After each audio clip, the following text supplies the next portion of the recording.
بسم اللہ الرحمن الرحیم۔ السلام علیکم۔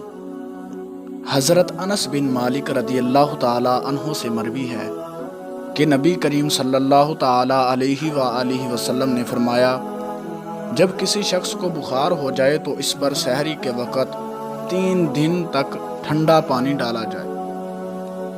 حضرت عبداللہ بن عمر رضی اللہ تعالی عنہما سے مروی ہے کہ رسول اللہ صلی اللہ تعالی علیہ وآلہ وسلم نے فرمایا، جب کوئی شخص مریض کی عیادت کرنے آتا ہے تو اسے یہ کہنا چاہیے، اللہم اشفی عبدک ینکأ لک عدوا او یمشی لک الی الصلاۃ، اے اللہ اپنے بندے کو شفا دے تاکہ یہ تیرے راستے میں دشمن کے سامنے ڈٹ جائے یا تیرے راستے میں نماز کے لیے چلے، اور ایک روایت میں ہے جنازے کی طرف چلے۔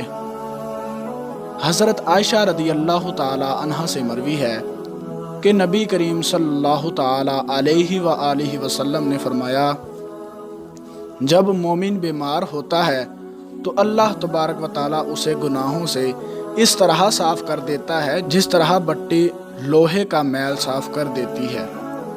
تو دوستو، اللہ تبارک و تعالی سے دعا ہے کہ اللہ رب العزت ہمیں ان احادیث پر عمل کرنے کی توفیق عطا فرمائے۔ ملتے ہیں کسی اگلی ویڈیو میں، تب تک کے لیے اللہ حافظ۔